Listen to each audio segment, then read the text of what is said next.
For those of you who sit sort of in that connection between cybersecurity and software development and cloud and sort of the day-to-day work that is required to provide secure support, security support for cloud and for workloads and apps. And if you live in that area, stick around. You're going to enjoy the conversation here. I got a couple of experts who are going to offer their perspective on some very important areas that I suspect you're working on. So stick around. I hope you have fun.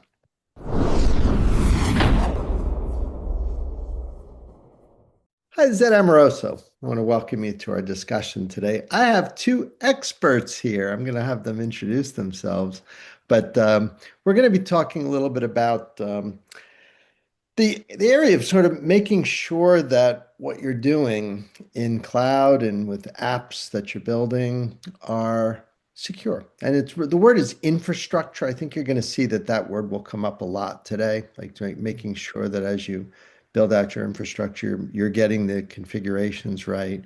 A lot of you do that maybe with cloud, you might do with apps. You're going to find that there's some interesting things here that Albert and Omeed will be able to share. So Albert runs CoGuard. Albert, I want you to start. Why don't you tell us a little bit about the work that you do, a little bit about your company, and then we'll go to you, Omeed. Yeah, hi, my name is Albert Heinle. I am the co-founder and CTO here at CoGuard. And at CoGuard, we are tackling a focused effort to misconfigurations. So misconfigurations can appear on the cloud layer, on the application layer, and down to the OS layer. And from our experience, when we started sort of working on this, we noticed there was a lot of coverage on the top layer of the cloud, but the lower you go down to the application layer and the more you look into interdependencies, which usually cause the downtime, the less you find. And this is what made us build CoGuard and which is running today, scanning configurations out there. So, yeah. Albert, when did you create the company? So I would say we started incorporated 2020, but I would say really full-time work 2022 is when we really got rolling. And this was not your first look at this. You've been doing work in this area, both academically and also as your company. Oh, yes, yes, yes. I have had my career coming from academia, doing my PhD, and then working for anything from startup to S&P 500 companies. So I have seen the security being treated in many different ways and many different speeds. You and I are kindred spirits taking the academic work into practical. So it'd be fun to hear a little bit more about how you guys are dealing with misconfigurations, which we all know is the source of almost every problem, right? So I'm glad you're doing this. Omid, tell us about your work.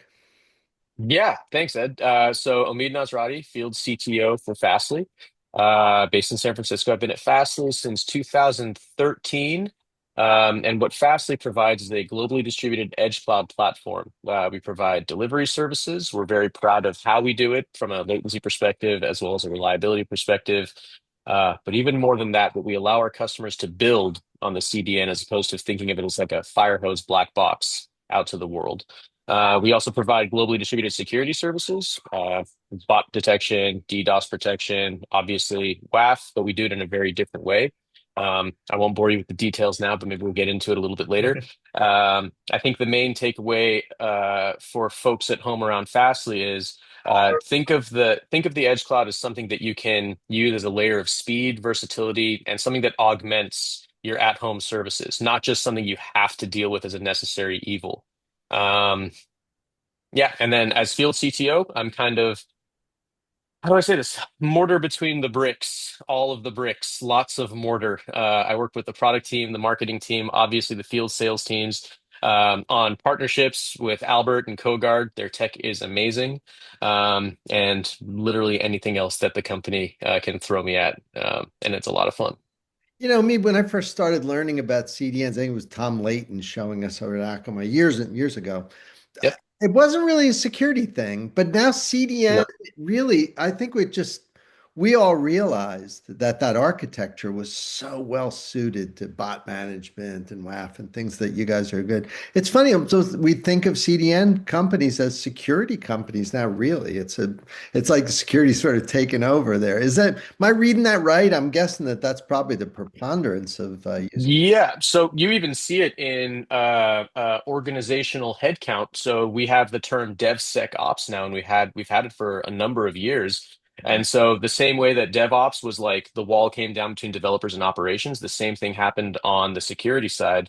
And you're right about the architecture, the fact that it's globally distributed and the fact that you can run security runtimes and agents all around the world and not sacrifice latency, and the fact that you can build security best practices into the infrastructure configurations. Yeah, CDNs have kind of morphed, which is why we kind of get away from the term CDN and start saying edge cloud as a way to include all these competencies.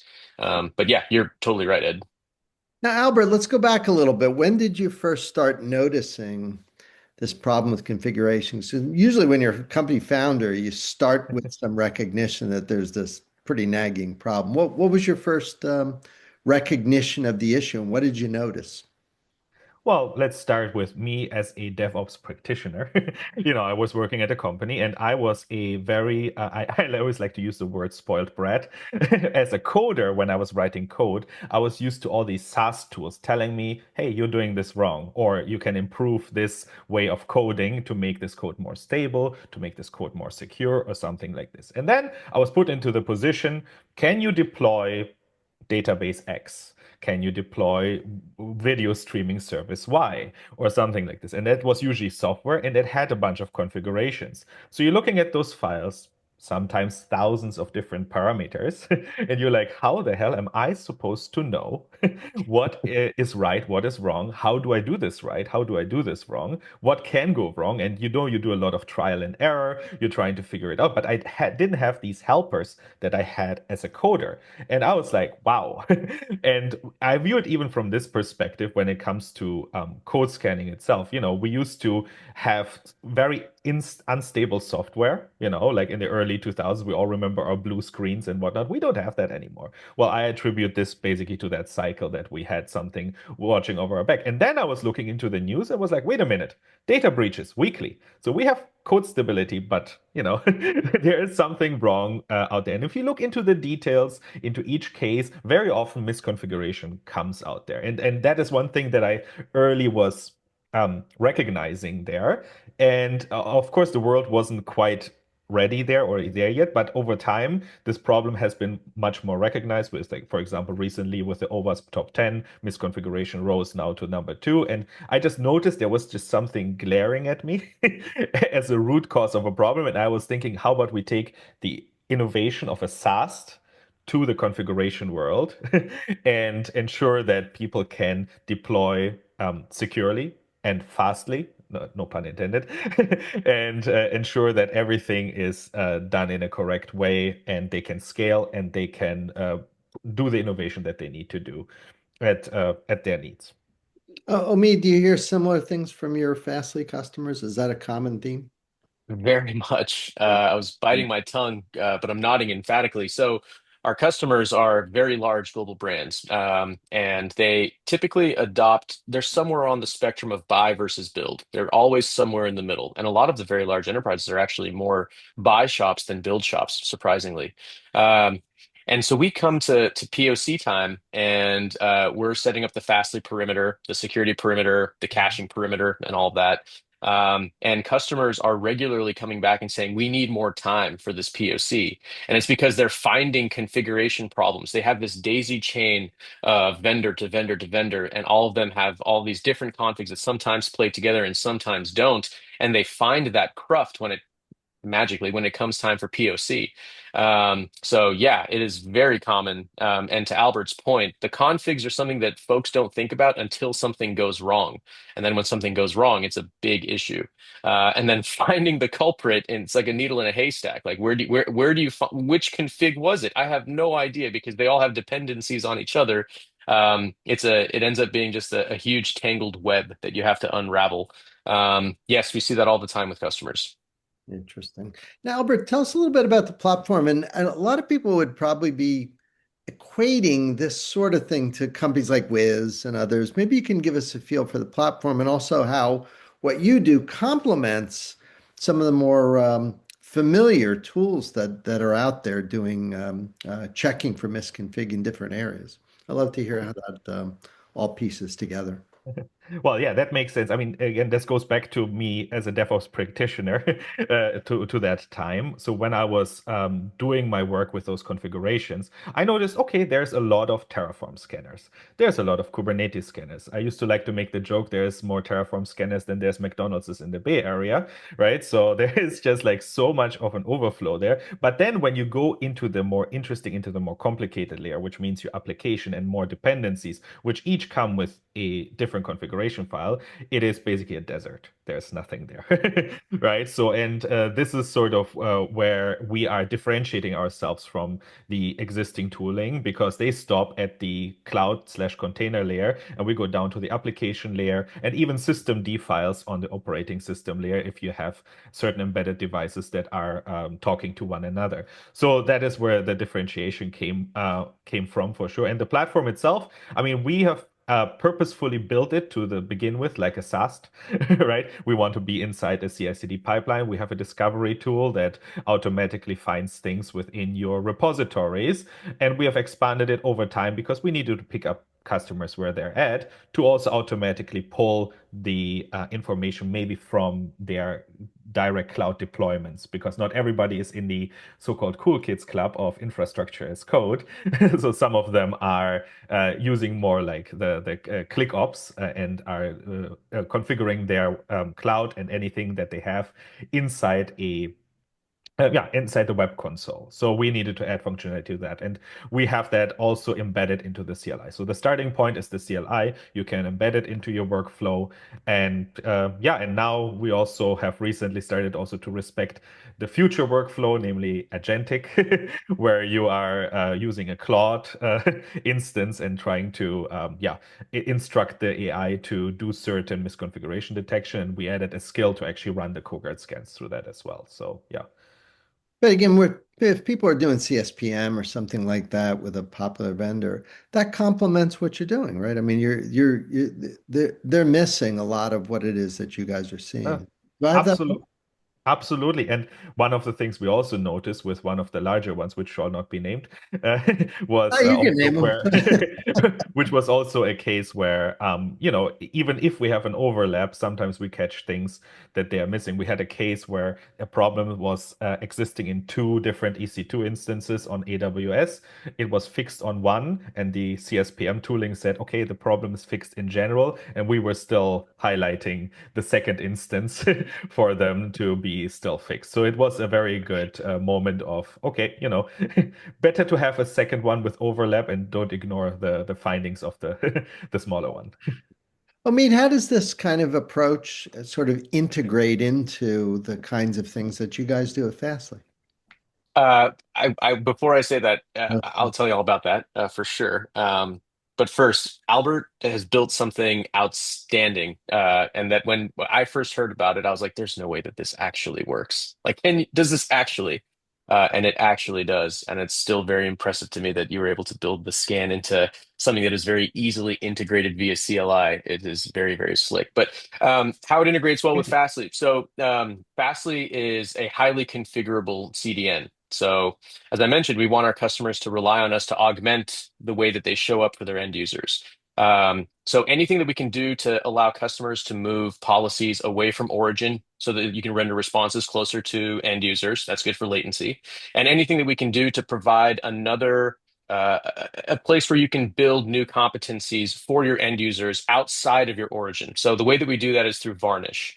If maybe folks at home are familiar with it, but in case not, it's an HTTP accelerator that we pulled off the shelf. It's open source. And so we modified it heavily for multi-tenancy, for latency benefit, and then we expose VCL, varnish configuration language, to our customers to write their own essentially policies, and they run at the edge. The way that that complements CoGuard is for a lot of folks, especially if they're not well versed in VCL or writing their own configs, is this potentially introduces problems. CoGuard complements the solution because folks can move as fast as they want, try out configs, and they have CoGuard there to ensure that they're staying safe and staying within the parameters of their business. There are a lot of other intersection points, but that's probably the big one. Other than that, we provide security services, and we do we block traffic in a little bit of a different way than traditional WAFs. Traditional WAFs use regex matching. And there are a lot of things that can go awry with regex matching. You basically are doing policy management from the time that you set up the WAF to the time that you move to Fastly. We do lexical analysis using proprietary technology so that it's not just regex matching, which yields a lot of false positives, although you can also add regex rules on top of that. But please add regex rules that are complementary to your traffic profile and your ecosystem sitting behind it, not just the generic regex rules. They shouldn't apply to everybody. And again, there, CoGuard is a huge benefit to customers.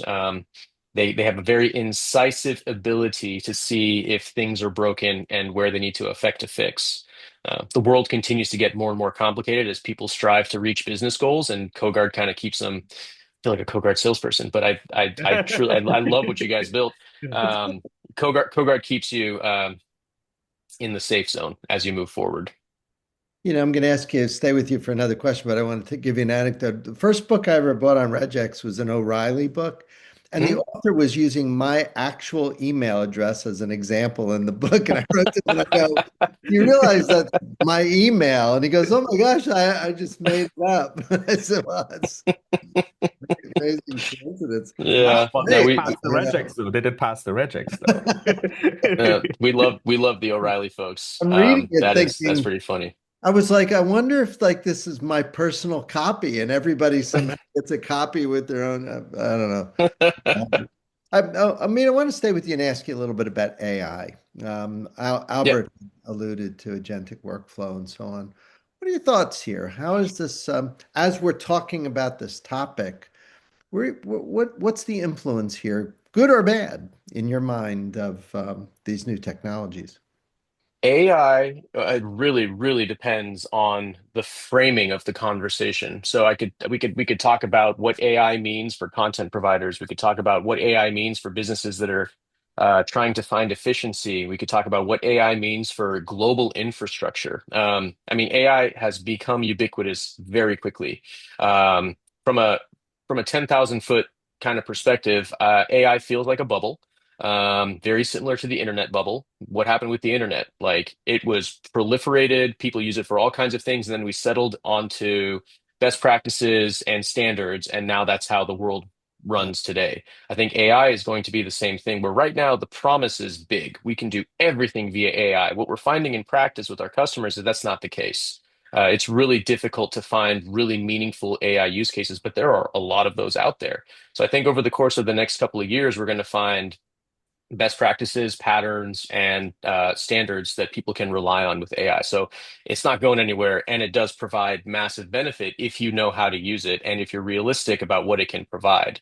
Um, for our customers, what AI means is both productivity enhancement as well as threat and fear. Productivity enhancement is I can train an agent to do a thing that is menial and repetitive, and I can have people working on, building new wheels. But for our content provider customers, and there are a lot of content provider customers out there, AI is also a threat because AI is scraping the whole internet. And then when you go and search on Google, you get an AI response, and the content provider may or may not be referenced. So the commercial proxy for the investment that they made in content, kind of that chain breaks. And so there are technologies that help with that. We help with that as well. But again, it really depends on the perspective of the question. AI is at the highest level, it's big and it's not going anywhere, but I don't think we've figured out how best to use it in every case yet. Yeah, very wise points. Albert, what do you think? I know this is a topic you spend some time on. What are your thoughts on this? Well, first of all, it's great to have. And when we're talking about AI, we're talking of course right now about the current generative AI efforts, LLMs and things like this. And I personally do think, especially in the security industry, and we have all seen it lately, like when Anthropic has uh, announced Cloud Code Security, the stocks all dropped because everybody thought this will all be replacing every tool out there. So my personal take on this one is, of course, the industry itself is afraid. You can see that by the reactions. You can also see that people are still trying to figure out what does this actually mean. Like there's the different companies that have the different security tools and how are they doing this. My take on this one is view an LLM like you would view a human, but that is not human. When you ask a human to do a certain task, they are flawed. Similar like the developers that were writing code that wrote unstable software, right? So as long as you put like a control loop in there and it can better itself using deterministic guardrails, certain things that you can control where okay, the LLM or the output of the LLM needs to at least pass this threshold of testing of certain items, then we're good. And this is, I think, where we need to head towards. Like, think about it less as, okay, what is out all these abstract things? Just think about it. Okay, you have a helper here. It can produce things. It can also produce garbage, right? But we need to make sure that it is all within a loop and treat it pretty much like any outsourced person you would actually use today for your thing. If I may, I totally agree with you. Absolutely, please. Two anecdotes. One, I was talking to one of our enterprise architects about, and he is a deep in the weeds software engineer as well. What do you think about AI? And he goes, it makes a good coder better, and it makes a bad coder worse. And I think that speaks to garbage in, garbage out. Like you have to know what you're feeding it and what you want it to do, provide context, throw the parameters in there, and make sure that you can validate the results. The other, again, to speak to the fact that it's a good idea to treat it as a human, our founder, Artur, who I have immense respect for, um, he uses ChatGPT often, and he's gotten into the practice of asking a question, and then it spits a response out very quickly. And his response to that is try harder. He says to the LLM, try harder. And the next iteration of the same question takes like 10 minutes, and he gets a much higher quality answer. So, Albert, I agree with you. Treat it as a human. Yeah. Well, and also from the perspective of trust too, right? If you outsource something, let's say to a contractor, right? You are not necessarily knowing what this person will do with this information. So this is again like treat also what you are sharing with Yes. it in a very similar manner. And I find specifically Yeah. in the security industry, we are always on the, verge where we need to figure out what is out there because that is also one of the fears that are there. Yeah. But the try harder one, I actually like this one because there's the classic anecdote of the one supervisor who doesn't read any proposals until it goes through three iterations or something like this, and he always just responds, fix it," and then he will finally read it, right? So that's sort of Yeah. the thing about it. Albert, we had referenced CLI earlier in the discussion, but I want to go back to that because that implies something manual, but you very automated test suite that you're building. Talk to me about automated workflow and the importance of that. Because in my experience, that is probably where the tire hits the road, like getting these types of things to a level of automation. What are your thoughts there? Oh yes, of course. I mean, when I say CLI, I usually mean like, you need an entry point for any developer to No, I click. understand. It's And like the CLI API. is the way God intended us to talk to operating systems. I'm from the Well, Unix background, but whatever. I'm just saying depend. when I think CLI, sometimes I think fingers Yeah, and yeah. toes. And you Dep- you do that, but I know I've looked at your platform. There's a lot of yeah. automation embedded in what you're doing. Oh, yes, yes, yes. So, I mean, but you also are looking into when it comes to automation. So, what does it empower? It empowers the automated workflows, right? And there's usually modern corporations have CI/CD pipelines and things like this, right? So, and in there, you would have the checks to be run. And I mean, in the background, it obviously calls the CLI again, right? And then comes, of course, a decision tree. What are you doing with the results? How are you fine-tuning this, right? And this all goes towards the automation there that you need to have within every PR. And I find this is something where software industry has changed also. Back then, you had like QA would get a release candidate, they test it, they press all the buttons and everything as well, but it wasn't very automated. So then CI/CD came around, and we're doing this for code. But then again, for configurations, which is why we think automation is very crucial there. We need the same automated workflow where somebody can create an infrastructure, create something which, serves traffic, has a database, a component and whatnot, and do all the tests in an automated fashion throughout the pipeline, and also has at each stage of this pipeline a way to automatically check whatever is done there is right, either basically statically of the configuration itself, but also while it is running, making sure that all the endpoints are reacting correctly, at least the health check or something like this. You know what I mean? So this automation is unfortunately, and this is, I mean, it sounds so simple. It sounds like such a thing that everybody should just think they're doing, but they're not. And that is that is the cruel reality. There's so many times where some engineer has access to the web console of AWS or Azure and can just click around and do whatever they like, or Fastly, and that is sort of where to include an automated pipeline is very important, and to also have the proper change management done there. And I think Fastly is, for example, doing an exceptionally great job there by having the Terraform provider and having it being able to configure every single item that you can see also on your dashboard. You can put that also in your Terraform, so you can have the ability to automate all of those things at once. Yeah. That does make sense. Omeed, I want to talk to you about audit. I'm guessing that almost all of your customers are dealing with SOC 2 and ISO and all, not the most exciting stuff, but really, really important. This probably helps with that, I'm guessing, with Oh my. the compliance part, right? Yeah, it's a boon to the compliance work. I mean, instead of having to leaf through thousands of configurations and make sure that you're buttoned up, you can rely on a quick scan to make sure that everything is the way that it should be. We've actually been doing a bunch of audit and compliance work, specifically around change management.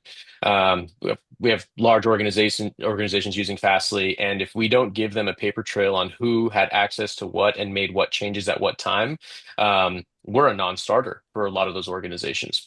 So yeah, audits, though maybe not exciting, table stakes. Absolutely. CoGuard helps a ton with that. Do you find, Albert, you're talking to a lot of teams about compliance? Is that a big use case for you?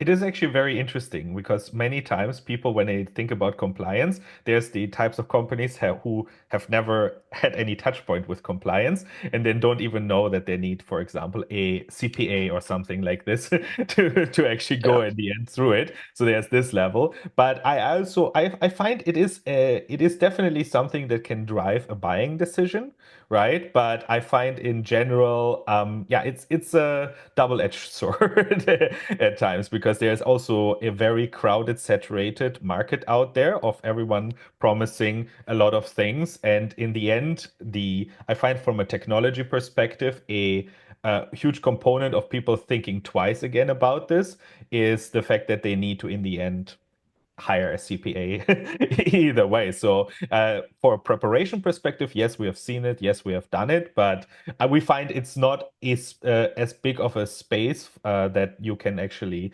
harness well as one could imagine.